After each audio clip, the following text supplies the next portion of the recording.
I just woke up a couple of hours ago and I've just made the most boring video I've ever made, and for me that's saying something, because obviously I'm not the most interested person. But I guess the point of this video is that it's probably something that we've all encountered, but you can occasionally get hum and annoying sounds out of your amps and gear and stuff.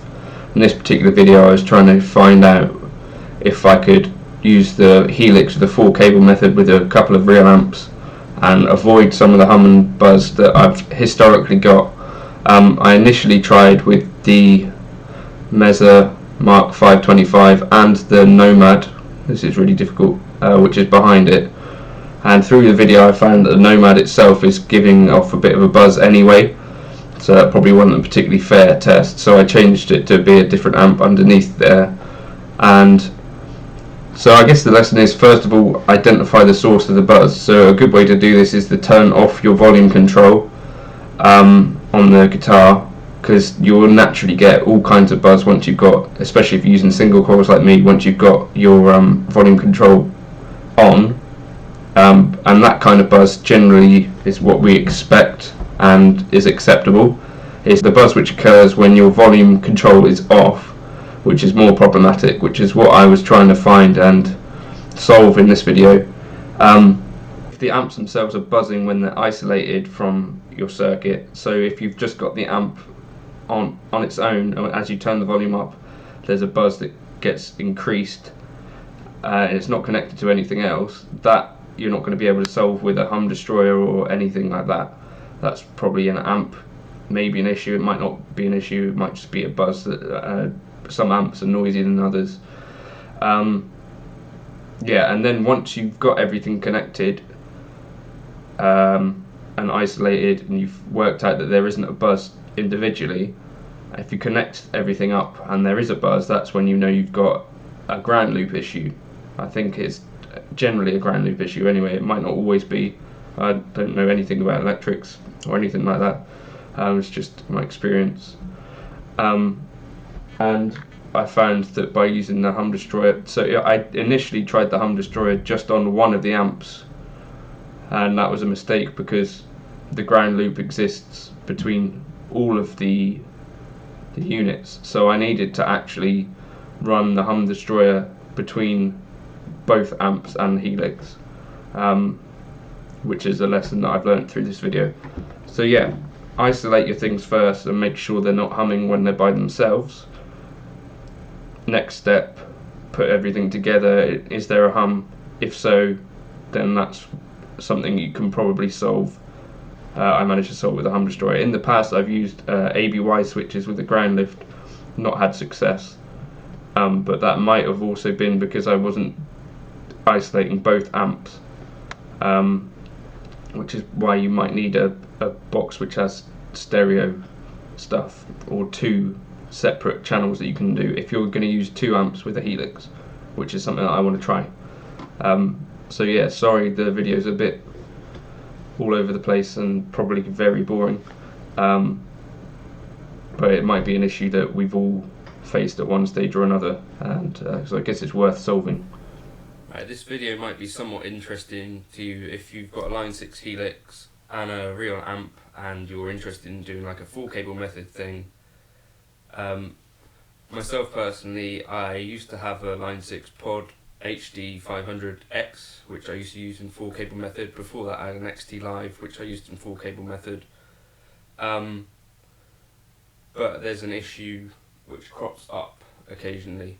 So I'm just gonna, if you are running in a 4-cable method, one of the cool ideas is to kind of label up your cables so that when you're on stage and stuff and got to do quick changeovers or whatever, you're setting up, and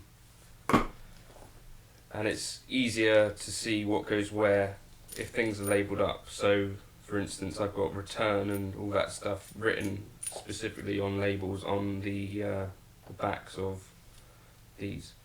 Right, so this side is the amp side, so the green cable is going into my input, and then on the other side of the cable, that goes into the send, So I'm going to put that into loop 1, I think.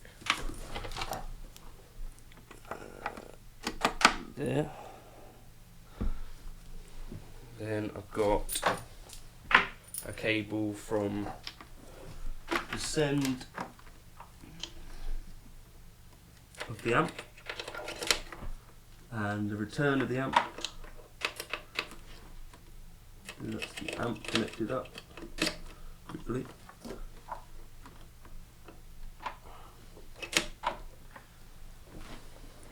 And then this end here, the return of the amp, send, return,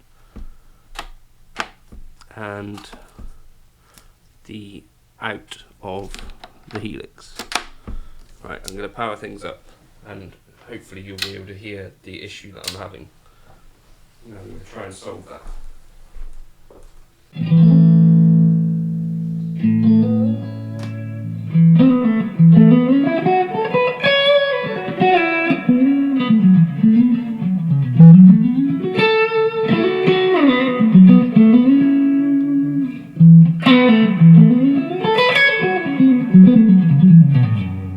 Okay, so it's not happened with this setup. So what has occasionally happened is that you could create a ground loop. So maybe one of the things that I was trying was also connecting up another amp. So I might do that as well. I'm going to connect in my Mesonomad as well. And I seem to remember back in the day that I tried to connect up the Mesonomad as well as a Vox through an XT, and that yielded some interesting ongoing buzz sounds.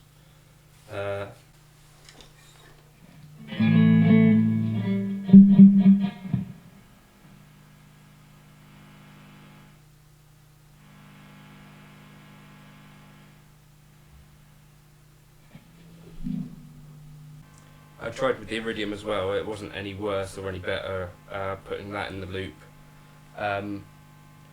So I don't know if that level of hum might be acceptable to you, but I'm just going to try. I was looking online at solving this, and people suggested the Behringer Micro HD Compact 2-channel hum destroyer, the HD 400. In the past, I've tried solving this with a Bright Onion ABY because that has a ground lift on it. That didn't seem to solve this issue, so hopefully this might, but I'm not sure if it will. So I'm just going to try it. So we can get it open.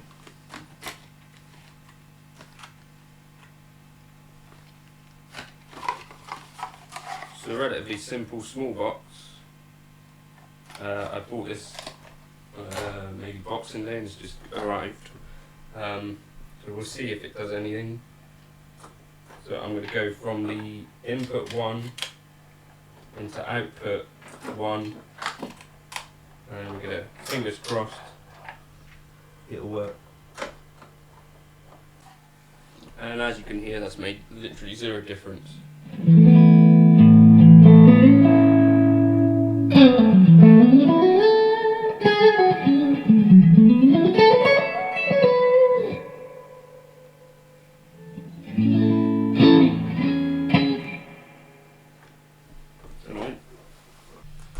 Okay, so I've got some it plugged into another amp. You could hear it's still doing the same thing. I wanted to check whether the hum destroyer did anything different on this amp, so let's see. Okay, it actually does something on this. You can hear that hum, hopefully.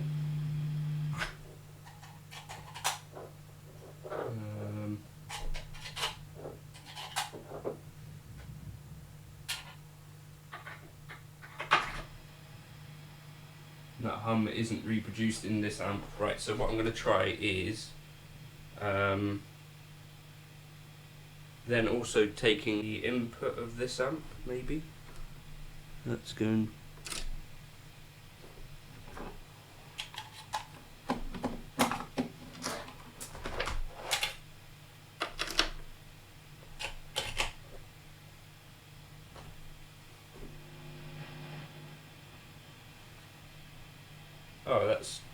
that may have solved a thing or two. So now I've got amps super loud, but the hum is not there. So it did actually work. I think. Guess that's good. This amp is up like 75% of the way. This other amp that I've got down here as a Foxtrot Races is up about 60% of the way, which is insanely loud, and my hum, it's not really there, so that's kind of cool. I'll just unplug these and put them back in again so you can hear what the hum was like before. Yeah, and that's what's been holding me back from doing 4-cable stuff, but now, thanks to this little 20 quid piece of gear, hopefully I'll be able to do a few things.